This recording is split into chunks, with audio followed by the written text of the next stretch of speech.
الحمد لله رب العالمين والصلاة والسلام على سيد المرسلين وعلى آله وأصحابه أجمعين أما بعد فقد قال الله تعالى في القرآن العظيم وفي الفرقان المجيد فأعوذ بالله من الشيطان الرجيم بسم الله الرحمن الرحيم إنك لعلى خلق عظيم صدق الله العلي العظيم.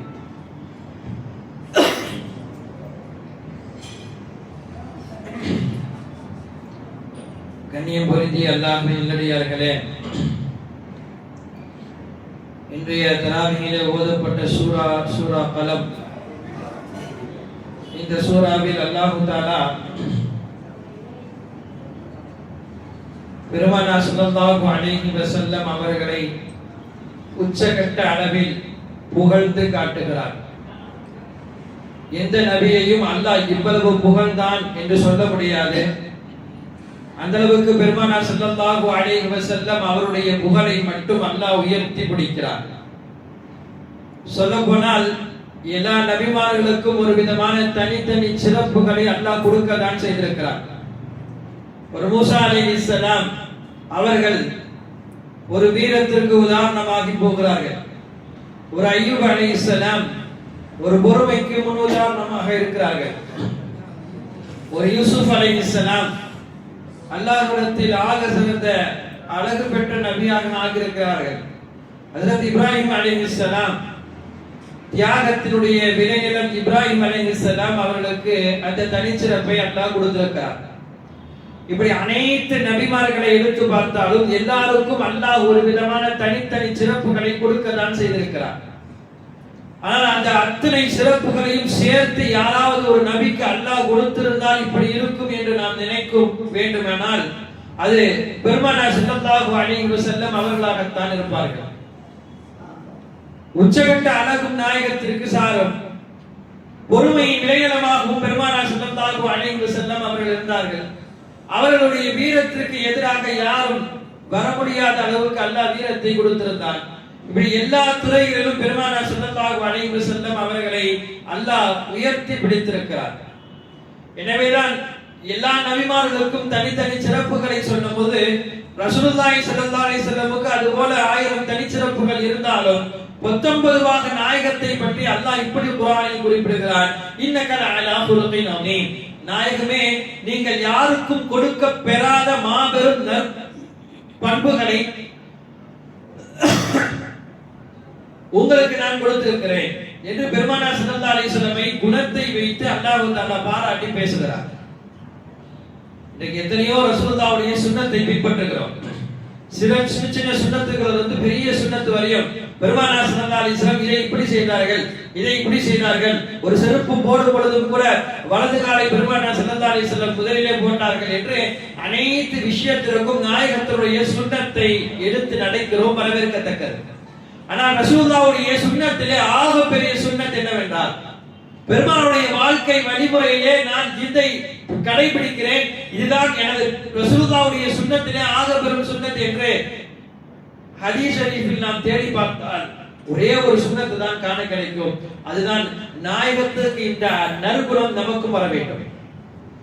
நற்குணத்தை விட ரசூலுல்லாஹ்வுக்கு ஆக சிறந்த சுன்னத்து நான் பின்பற்றுகிறேன் என்று யாரும் பின்பற்ற முடியாது. இது சுன்னத்து மட்டுமல்ல, நாளை மறுமையிலே எனக்கு சுவனத்தையும் நரகத்தையும் தீர்ப்பாக்குறது என்பது நரகம், இந்த நற்குணம் தான். நமக்கெல்லாம் தெரியும், மீசானுடைய தராசு நம்முடைய அமல்களை எடுத்து நிற்கப்படும்.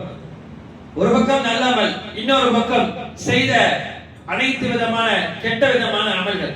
இந்த ரெண்டு அமல்களிலே, ரெண்டு விஷயங்களிலே எது அதிகமாக கனத்தால் தாழப்படுகிறதோ அவருக்கு நரகமா சுவனமா என்று அந்த நன்மைகளை வைத்துத்தான் அல்லாஹ் தீர்ப்பை கொடுப்பான். உலகத்தில் நன்மையினுடைய தராசு கனத்தால் தாழ்ந்து விட்டது என்றால் அவர் சுவனவாசி, தீமையுடைய தராசு கனத்தால் தாழ்ந்து விட்டால் அவர் நரகவாசி. இப்ப எது அதிக அமலை சுமக்கிறது என்று பார்க்கப்படும். நல்லமல்கள் எல்லாம் ஒரு தராசில் இருக்கும், தொழுகை, நோன்பு, ஸகாத், ஹஜ். அத்தனை நல்லமல்களிலும் எது அல்லாஹ்விடத்தே அதிக கனத்தை உடையதாக இருக்கிறது. பொதுவா எது எந்த விஷயம் கனம் அதிகமா இருக்குதோ அதுதான் உள்வாங்குவோம். இப்ப எந்த விஷயம் கனம் இல்ல கொஞ்சம் லேசா இருந்துச்சுன்னு சொன்னா அது உருவாங்க, அது இருக்காது. அப்ப இந்த தொழுகை, நோன்பு, ஜக்காத், ஹஜ் இன்னும் பிற அத்தனை அமல்களில் எந்த அமல்கள் அல்லாஹ்விடத்திலே கனத்தால் தாழ்ந்ததாக இருக்கும் என்றால் நாயகம் ஸல்லல்லாஹு அலைஹி வஸல்லம் அவர்கள் சொல்லித் தருகிறார்கள், அஸ்கரு ஷைஇன் ஃபில் மீசானி யௌமல் கியாமா குல்குல் ஹஸன்.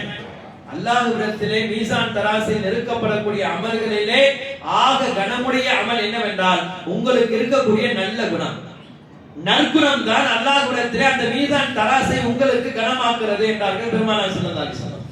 நற்குணத்தை எந்த அளவுக்கு நமக்குள் கொண்டு வர வேண்டும்?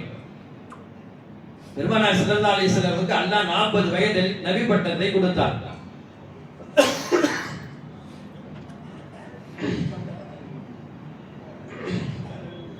வயது. இந்த 40 வயதிலே பெருமானார் ஸல்லல்லாஹு அலைஹி வஸல்லமுக்கு அதுவரை இருந்த நற்பெயர் அந்த ஊரில் யாருக்கும் கிடையாது. பெருமானார் ஸல்லல்லாஹு அலைஹி வஸல்லம் என்ற பெயரை கேட்டால் எல்லோரும் சொல்வார்கள், அவரை விட ஒரு நல்லவர் உலகத்தில் யாரும் இல்லை என்று.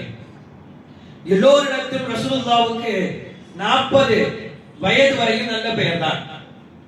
ஆனால் பெருமானார் ஸல்லல்லாஹு அலைஹி வஸல்லமுக்கு அல்லாஹ் இந்த 40ற்கு பிறகு எப்போது நபி பட்டத்தை கொடுத்தானோ, நுபுவத்தை கொடுத்தானோ, நுபுவத்திற்கு பின்னால் எல்லா நபிமார்களும் என்ன செய்வார்கள்? தான் நபி என்பதை மக்களிடத்தில் எடுத்து சொல்வதற்காக ஏதாவது ஒரு அற்புதத்தை எடுத்து செய்வார்கள். இந்த அற்புதத்தின் மூலமாக என்ன, நபியாக இருக்கிறார் என்றால் உண்மை என்று சொல்வதற்காக அந்த அற்புதத்தை மக்களுக்கு மத்தியில் செய்வார்கள். பல கூட்டத்தினர் அதை கேட்கவும் செய்றாங்க. நீங்க நபி சொல்றீங்களே, நபி சொல்றதுக்கு நாங்க நம்பணும் அப்படின்னா நீங்க ஏதாச்சும் அற்புதம் செஞ்சு காட்டுங்க. பெருமானாரும் ஏராளமான அற்புதங்களை செய்திருக்கிறார்கள்.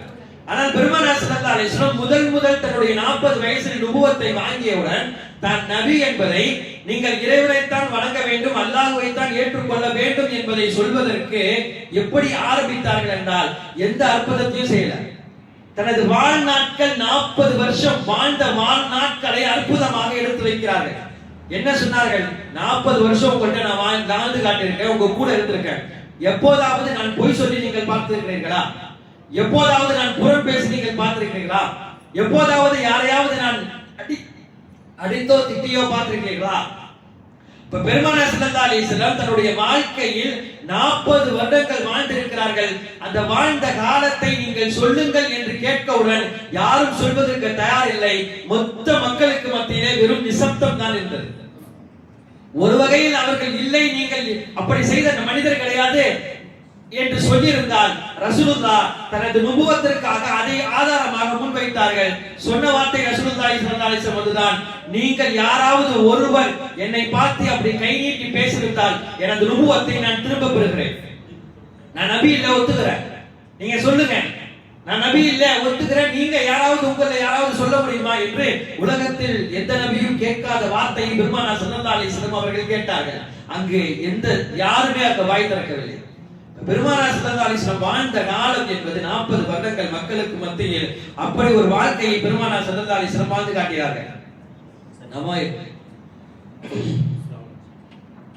ஹிராவுடைய குகையிலே பெருமானார் ஸல்லல்லாஹு அலைஹி வஸல்லம் இருந்தார்கள் என்று நேற்று கூட வஹீயை பற்றி பேசினோம். அங்கிருந்து பெருமானார் ஸல்லல்லாஹு அலைஹி வஸல்லம் வீட்டிற்கு ஓடி வந்தார்கள் என்று சொன்னோம்.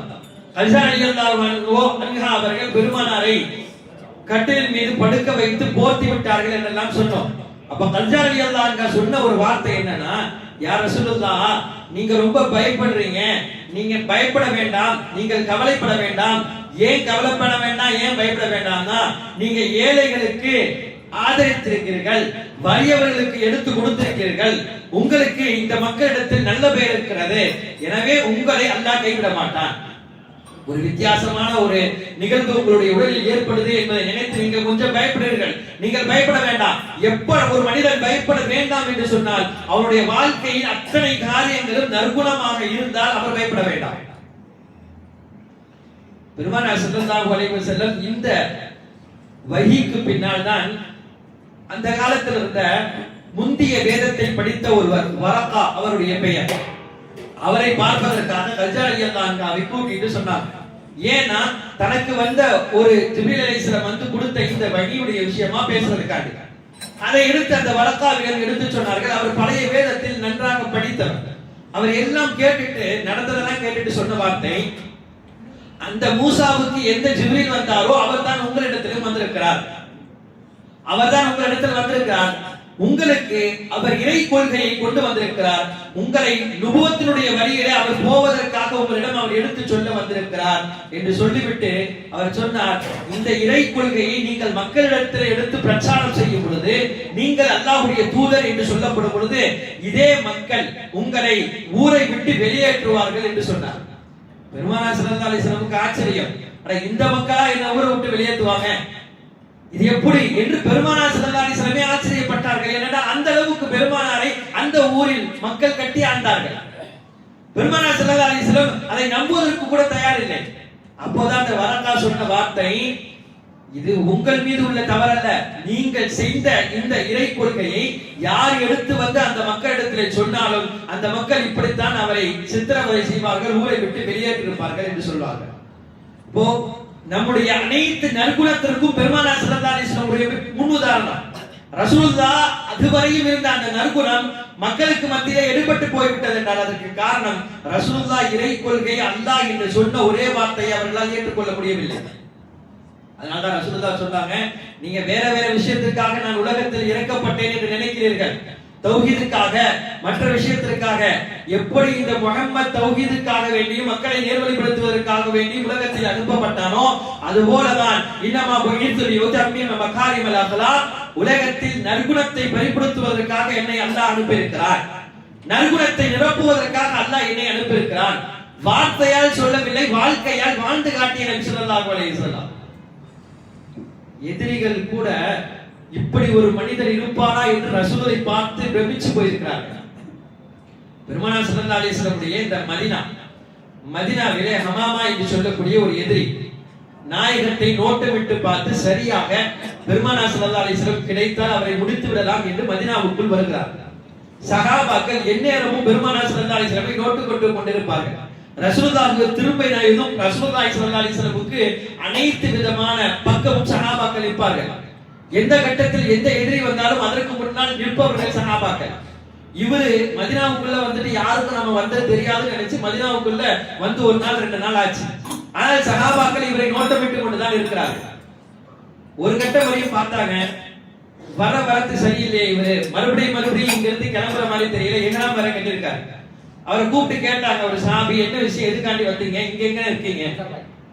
இல்ல நான் இஹ்ராம் கட்டிருக்கேன், எனக்கு தெரியலையா, என்ன தெரியலையா, நான் ஹஜ் செய்யறதுக்காண்டி வந்திருக்கேன், ஹஜ் செய்யறதுக்காண்டி உம்ரா செய்யறதுக்காண்டி வந்தா நீங்க போக வேண்டிய இடம் காபா, இங்க எதுக்கு வரணும், மதீனாவுக்கு வர வேண்டிய தேவை என்ன இருக்குது, நீங்க எங்க இருந்து வரீங்க, நான் ரியாத்ல இருந்து வரேன், ரியாத்ல இருந்து வந்தா இங்க வரவே தேவையில்லையே, நாம ஹஜ் முடிச்சிட்டு ரசூலுல்லாஹ்வை பார்க்க வர ரசூலுல்லாஹ்வுடைய அந்த வஃபாத்துக்கு பின்னால் அது வேற. அப்ப அந்த அமல் அப்போது இல்லவே இல்லை. இப்ப ரசூலுல்லாஹ்வை நான் பார்க்க வரேன்னு சொன்னா சரி, ரசூலுல்லாஹ்வை பார்க்க வந்தான்னு விட்டுறலாம். ஆனா இவர் என்ன சொல்றாரு, இஹ்ராம் கேட்டிருக்கேன், நான் காபாவுக்கு வந்தா உம்ரா செய்ய வந்தேன்னு சொல்றாரு. அப்ப திரும்ப சஹாபாக்கள் கூப்பிட்டு அவரை பேச அதுக்கு பிறகு உண்மையை ஒத்துக்கொண்டார். நான் வந்த நோக்கம் அது இல்ல, இங்க ஒரு நபி இருக்காரு கேள்விப்பட்டேன், அந்த நபியை கொலை செய்வதற்காக என்னை ஒருவர் அனுப்பி வைத்தார், நான் ஆசைப்பட்டு இங்கு வந்தேன், நான் பார்த்து விட்டேன், நான் அதற்காகத்தான் வந்தேன் என்று சொன்னவுடன் அந்த மனிதரை மதீனாவிலே ஒரு தூணிலே கட்டி போட்டார்கள். கட்டி போட்டு ரசூலுல்லாஹ்வுக்கு அந்த செய்தியை எடுத்து சொல்லப்பட்டது. இது மாதிரி ஒருத்தர் வந்திருக்காரு, உங்களை கொலை செய்ய வந்தேன் என்று அவர் சொல்கிறார் என்று ரசூலுக்கு அந்த செய்தி எடுத்து வைக்கப்படுது. அப்ப ஒரு நபி, அதாவது தொண்டர்கள் எல்லாம் சேர்ந்து ஒரு தலைவனுக்கு உங்களை கொல்ல வந்திருக்கிறார்கள் என்று ஒரு செய்தியை எடுத்து வைத்தால் அந்த தலைவனுடைய அடுத்த கட்ட நடவடிக்கை எப்படி இருக்கும், என்ன சொல்லுவார்? அவர்கிட்ட அதெல்லாம் கேட்டுட்டு ஒரு கட்டி வச்சு அவர் அழகு பார்த்தீங்களா, முதல்ல அவர் முடிச்சு விட்டுருக்கலாமா? இப்படித்தானே ஒரு தலைவன் சொல்ல வேண்டும். பெருமானார் ஸல்லல்லாஹு அலைஹி வஸல்லம் சொன்ன வார்த்தை, அவர் அப்படியே கட்டி இருக்கட்டும், நான் வரேன் அப்படின்னு சொல்லிட்டார். பெருமானாரும் வந்து விட்டார்கள். 3 நாட்கள் அவர் கட்டி வைக்கப்பட்டது. கட்டி வைக்கப்பட்டவர் 3வது நாட்கள் எல்லாம் முடிஞ்ச பிறகு அவர் அவுத்து விட்டார். அவுத்து விட்டு ரசூலுல்லாஹ் சொன்னாங்க, நீ எங்க போறமோ போய்க்கோ பாய் கொண்டுட்டான். சஹாபாக்கள் ஆச்சரியம், ரசூலுல்லாஹ் என்ன செய்யறாங்க, இவ போயிட்டு சும்மா இருப்பானா, அடுத்து வேற மாதிரி ஆட்களை கூட்டிட்டு வருவான், ரசூலுல்லாஹி ஸல்லல்லாஹு அலைஹி வஸல்லம் இவ்வளவு அசால்ட்டா இவனை விட்டுட்டாங்களே என்று சஹாபாக்களுக்கு ஒரு பக்கம் ஒரு சின்ன கவலை இருந்தது, கோபம் இருந்தது. ஆனால் போனவர் போய் குளித்து கிழித்து வந்து நான் ரசூலை பார்க்கணும், மறுபடியும் சஹாபாக்கிட்ட கேட்கிறார், இப்போ எதுக்கு ரசூலை பார்க்கணும், ரசூலுல்லாஹி ஸல்லல்லாஹு அலைஹி வஸல்லம் அவரை விட்டுட்டாங்க, நீ போக வேண்டியதானே, மறுபடியும் நபியை பார்க்கணும் எதுக்கு வந்துக்கிட்ட என்று கேட்கும் பொழுது, இல்ல ஒரே ஒரு விஷயம் பேசிட்டு போயிடுறேன், என்று அனுமதி கேட்டு ரசூலுல்லாஹி ஸல்லல்லாஹு அலைஹி வஸல்லம் கிட்ட வந்து அவர் சொன்னார், யா ரசூலுல்லாஹ், நான் இஸ்லாத்துக்குள்ளே வருகிறேன், நான் ஈமானை ஏற்றுக்கொண்டேன். ஈமானை ஏற்றுக்கொள்வதற்கு நாயகம் அவரை உட்கார வச்சு பேசல. எப்பா நீ செய்யறதெல்லாம் தவறுப்பா, இதெல்லாம் கிடையாதுப்பா, இதெல்லாம் இஸ்லாத்துல இல்ல, இஸ்லாத்தினுடைய நடைமுறை இது எதுவுமே சொல்லல. அப்ப என்னதான் செய்யப்பட்டது? 3 நாட்கள் மதீனாவிலே ஒரு தூணிலே அவர் கட்டப்பட்டு வைத்திருந்தார். மதீனாவுடைய தூண்கள் என்பது மஸ்ஜித் நபியிலே ஒரு 7 விதமான தூண்கள் இருக்கிறது. ஒவ்வொரு தூணுக்கு பின்னால் பெரிய சரித்திரம் இருக்கிறது. அந்த சரித்திரம் என்றால் முழுக்க முழுக்க சஹாபாக்கள் சுத்தி சுத்தி அந்த தூணை தான் வருவார்கள். என்ன, பெருமானார் உட்கார்வதற்கு ஒரு தூண், பெருமானார் ஸல்லல்லாஹு அலைஹி வஸல்லம் பெரும் இஸ்லாத்திற்கு வருவர்களை சந்திப்பதற்காக இன்னொரு தூண். முழுக்க முழுக்க இஸ்லாம் பரப்பப்படுவதும் சஹாபாக்களுடைய பேச்சுவார்த்தை எல்லாமே அந்த மஸ்ஜித் நபவிக்குள்ளே தான் நடக்கும். இதை பார்த்து பார்த்து பார்த்து இவ்வளவு அழகான இந்த இஸ்லாத்தை எதிர்ப்பதற்காக, இந்த நபியை கொலை செய்வதற்காக நான் வந்தேன் என்று சொல்லி அவர் இஸ்லாத்திற்குள்ளே வந்துவிட்டு சொன்னார், யா ரசூலுல்லாஹ், 3 நாட்களுக்கு முன்னால் உலகத்தில் எனக்கு பிடிக்காத ஒரு முகம் இருந்தால் அது உங்கள் முகம்.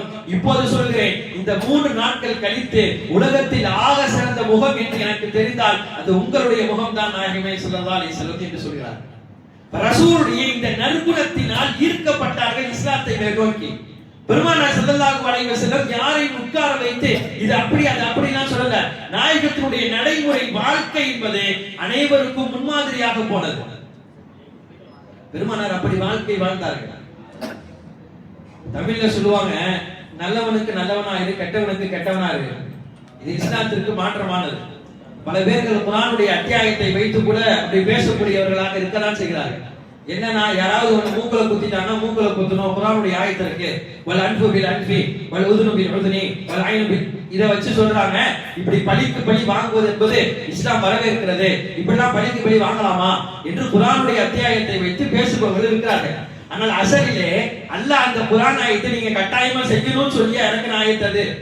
எதற்காக அப்படி ஆயத்து இறக்கப்பட்டது என்று சொன்னால், உங்களுக்கு யாராவது அநீதம் செய்து விட்டால் உங்களால் அதை தாங்க முடியவில்லை, நான் செய்வேன் என்று நீங்கள் இருக்கிறீர்கள் என்றால் அப்போது செய்யக்கூடிய அளவு எப்படி இருக்க வேண்டும் நல்லா அளவை காட்டுறான். எப்படி அவன் அடிச்சானோ அது மாதிரி தான் இருக்கணும். அதை விட கொஞ்சம் கூடுதல் நீ அடித்தாலும் நீ அதற்காக அல்லாஹ்விடத்திலே கேள்வி கேட்கப்படுவாய். அடிக்கப்பட்டவனுடைய அளவை காட்டுவதற்காக உனக்கு இவ்வளவுதான் அடிக்கிறதுக்கு உனக்கு உரிமை இருக்கு, இதுக்கு மேல நீ அடிக்க கூடாது என்று சொல்வதற்கு தான் அந்த குர்ஆனுடைய வசனம். ஆனால் அதே குர்ஆனுடைய வசனத்துல பின்னால் அல்லாஹ் என்ன சொல்வான், அடிக்கப்பட்டு நீங்கள் அதற்காக வேண்டிய மன்னிப்பு கொடுத்து விட்டீர்கள் என்றால் ஆக சிறந்தது மன்னிப்பு கொடுப்பதுதான். ஒருத்தர் அடிச்சாரு, நம்ம அவரை திருப்பி அடிக்காம நம்ம அவரை மன்னிச்சுட்டோம்னா அல்லாஹ் என்ன செய்வான் அப்படின்னா, மன்னிச்சதுக்காக நமக்கு அல்லாஹ் நன்மை கொடுக்குறான் ஒண்ணு. ரெண்டாவது, அடித்ததற்காக திருப்பி அடிப்பதற்கு அல்லாஹ் வருகிறான், அல்லாஹ் பாத்துக்கிறான் அவனை. ஆனா இதுவே நான் திருப்பி அடிச்சிட்டேன்னு சொன்னா எனக்கு நன்மையும் கிடைக்காது, அடுத்தும் அந்த விஷயத்திலே அல்லாஹ் அவரை தண்டிக்கவும் மாட்டான், ஏன்னா நான் திருப்பி அடிச்சிட்டேன். அப்ப இதை விளங்குவதற்குத்தான் அல்லாஹ் தஆலா குர்ஆனில் அந்த ஆயத்தை வைத்திருக்கானே தவிர அடிச்சா திருப்பி அடிக்கணும்ன்றது இஸ்லாத்துல கிடையாது. பெருமானார் ஸல்லல்லாஹு அலைஹி வஸல்லம் வாழ்க்கை எந்த ஒரு சின்ன கட்டம் கூட அப்படி சொல்லல. அதுக்கு அப்படியே மாற்றமாக ரசூலுடைய வாழ்க்கை இருந்தது, அல்லாஹ்வுடைய வார்த்தை இருக்குது. குர்ஆனிலே ஒரு மிகப்பெரிய ஆதாரமும் காண கிடைக்கிறது. ஆயிஷா ரலியல்லாஹு அன்ஹா மீது இட்டு கட்டப்பட்டது. அப்ப ஆயிஷா ரலியல்லாஹு அன்ஹா மீது கட்டப்பட்ட இந்த இட்டு கட்டுறதுக்கு பல பேர் வந்து இதற்கு சார்பாக நின்றார்கள். அது நடந்திருக்கலாம், செஞ்சிருக்கலாம், என்னதான் இருந்தாலும் மனுஷன் தானே என்று சொல்பவர்களும் சில பேர் இருக்கதான் செய்தார்கள். அது கூட சேர்ந்து முனாஃபிக்குகள் சொல்லவே தேவையில்லை. அப்படின்ற பொழுது அபூபக்கர் ரலியல்லாஹு அன்ஹு அவரிடமிருந்து ஒருவர் உதவி பெற்ற ஒரு மனிதர், ஒரு சஹாபி, மிஸ்தாக் என்று சொல்லக்கூடிய சஹாபி, இவரும் என்ன செய்தார்னா செய்வதற்கு வாய்ப்பு இருக்கு என்று செய்பவருடன் சேர்ந்து பேச ஆரம்பிச்சார். அபூபக்கர் ரலியல்லாஹு இவருக்கு ஏற்கனவே உதவி செஞ்சுட்டு இருக்காங்க. தனது மகளை பற்றி தவறான ஒரு பேச்சை பேசுபவனுக்கு ஒருவன் உதவி செய்வானா? தன்னுடைய மகள் பரிசுத்தமானவள் என்று ஒரு தந்தைக்கு தெரியும்.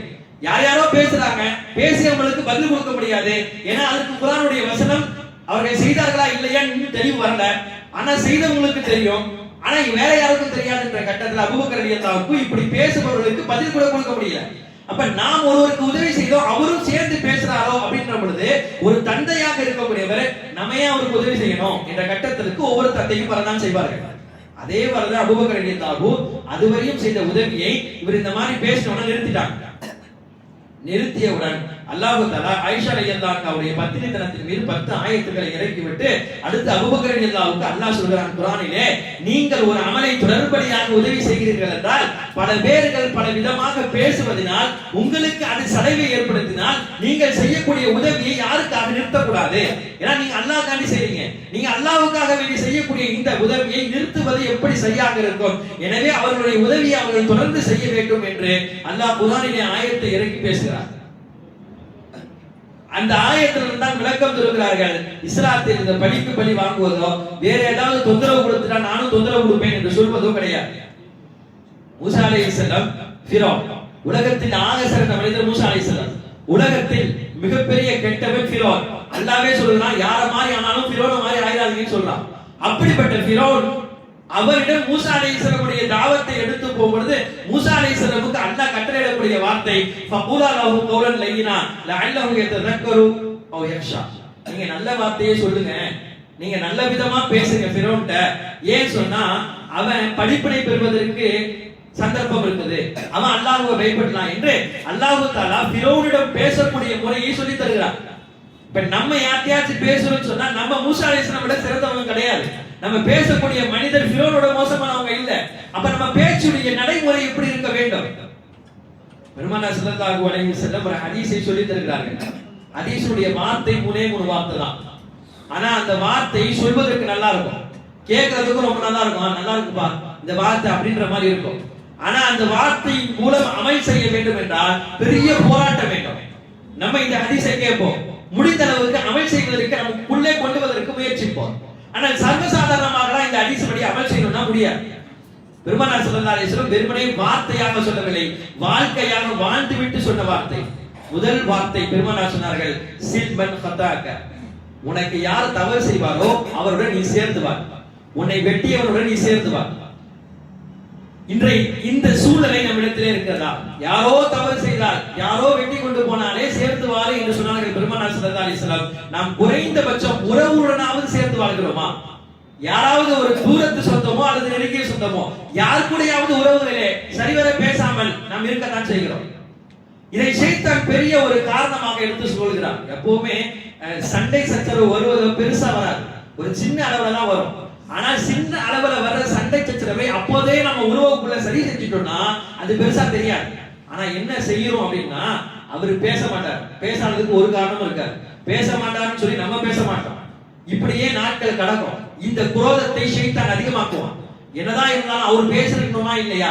நீங்க வயசுல மூத்தவங்க, அவர் வயசுல குறையானவரு, இவ்வளவு நாள் பார்த்துட்டு ஒரு சலாம் கூட சொல்லலன்னா இப்ப நம்ம இறங்கி போய் அவருக்கு பேசணுமா? அப்படி நமக்கு தேவை கிடையாது என்று உள்ளத்தில் ஷைத்தான் உள்ள புசலாட்டத்தை போடுவோம். அவரு சொல்லுவான், அவருக்கு அப்படியே மாத்தமா பேசுவான். அவர் ஒரு இடத்த பேச வேண்டியதான், பேசுறதா நம்ம பேசிருப்போமே.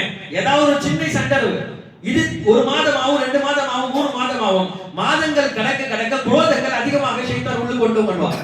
எந்த அளவுக்குன்னா சில நேரங்களில் பேச முடியாத அளவுக்கு ஆக்கிடுவோம்.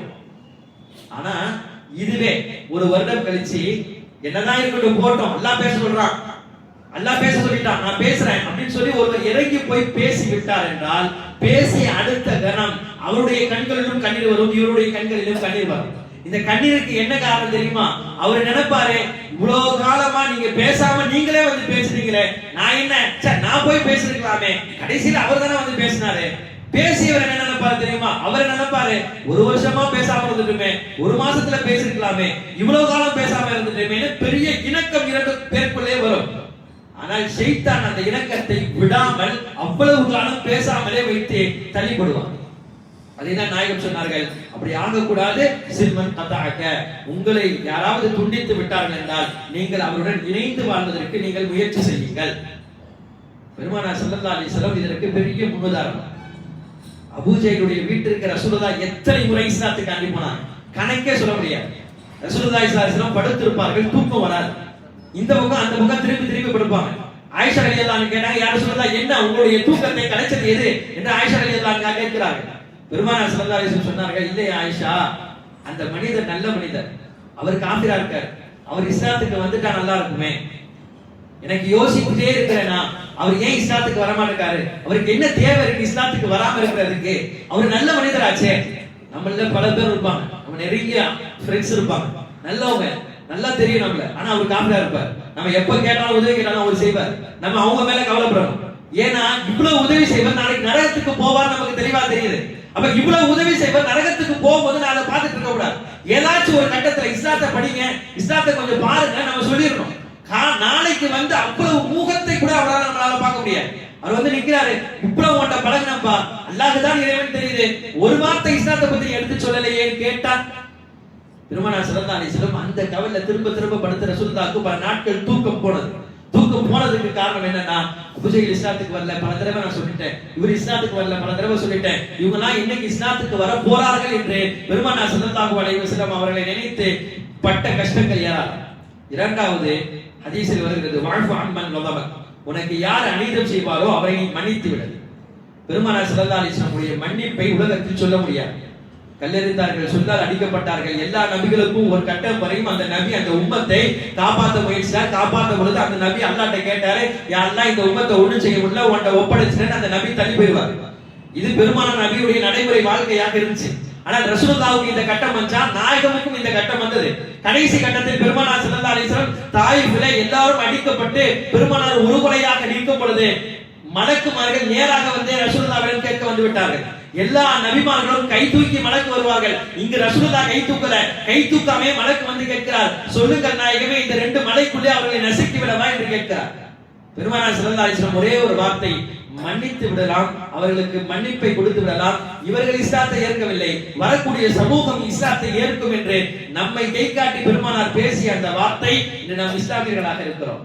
ரசூலுல்லாஹ் செய்த அந்த வார்த்தை, வஅஃபு அம்மன் வலமன், உனக்கு அநீதம் செய்பவர்களை நீங்கள் மன்னித்து விடுங்கள் என்றார்கள். வார்த்தையாக சொல்லவில்லை, வாழ்க்கையாக நாயகம் வாழ்ந்து காட்டினார்கள். கடைசியாக ரசூலுல்லாஹ் சொன்னார்கள், வஅஹ்சி இலா மன் அஸாஅ இலைக, உனக்கு தீங்கு செய்தவனுக்கும் நீ நலவு செய். இது ரொம்ப கஷ்டம். முதல்ல என்ன சொன்னாங்க, நீ வந்து சேர்த்து வாழுன்னு சொன்னாலும் சேர்த்து வாழிடலாம். நமக்கு அநீதம் இழைத்தவனை மன்னினாலும் மன்னிச்சிடலாம். ஆனா தீங்கு இழைத்தவனுக்கு நீ நலவு செய்யணும், எப்படி தீங்கு இழைத்தவனுக்கு நலவு செய்ய முடியும் என்று நினைப்போம். ஆனால் உண்மையில் நாம் செய்து பார்த்தால் ஒரு கட்டத்தில் அவன் தன்னையே வெறுத்து விடுவான். நம்ம எத்தனை வாட்டி உனக்கு நாம் கெட்டது செஞ்சாலும் கூட இவன் திரும்ப திரும்ப நமக்கு நல்லதே செய்யறானே, நம்ம என்ன மனுஷன் என்ற நிலைக்கு அவன் உள்ளாக்கப்பட்டு அடுத்து அவன் பார்க்கக்கூடிய பார்வையில் ஆக சிறந்தவர்கள் நீங்கள் தான். என் மனசு அவனுக்கே தோன்றிவிடும், நான் எவ்வளவு உலகத்துல தீமை செஞ்சாலும் இவன் எனக்கு நல்லாவே செஞ்சிருக்கான், இந்த மாதிரி ஒரு மனிதனை நான் உலகத்துல பார்த்ததே இல்லைன்னு இஸ்லாத்திற்குள்ளே வருவதற்குண்டான அடையாளங்கள் அவனுக்கு இருக்கும். பெருமானார் ஸல்லல்லாஹு அலைஹி வஸல்லம் இன்று இத்தனை பேர் இஸ்லாத்திற்குள் வந்தார்கள், காரணம் ரசூலை பார்த்து பார்த்து வந்தவர்கள் தான் அதிகம். எனவேதான் ரசூலுல்லாஹி ஸல்லல்லாஹு அலைஹி வஸல்லம் சொன்னார்கள், வஅஹ்சின் இலா மன் அஸாஅ இலைக, உனக்கு தீங்கு செய்தவனுக்கு நீ நலவு செய் என்று நாயகம் ஸல்லல்லாஹு அலைஹி வஸல்லம் சொல்லி தந்தார்கள். பெருமானாருடைய இந்த மூணு முத்தான வார்த்தைகளை நாம் எடுத்து கொஞ்சம் அமல் செய்வதற்கு கடமைப்பட்டிருக்கிறோம். சில்மன் கதஅக, உன்னை துண்டிப்பவரை நீ சேர்த்து வாழு. வஅஃபு அம்மன் வலமக, உனக்கு அநீதம் செய்பவரை நீ மன்னித்து விடு. வஅஹ்சின் இலா மன் அஸாஅ இலைக, உனக்கு தீங்கு செய்தவர்களுக்கும் நீ நலவு செய் என்று சொன்னார்கள். நாயகம் ஸல்லல்லாஹு அலைஹி வஸல்லம் சொன்ன வார்த்தையின்படி அமல் செய்யக்கூடிய பாக்கியத்தை நம் அனைவருக்கும் அல்லாஹ் தருவானாக. வாஹிரு தஅவானா அல்ஹம்துலில்லாஹி ரப்பில் ஆலமீன்.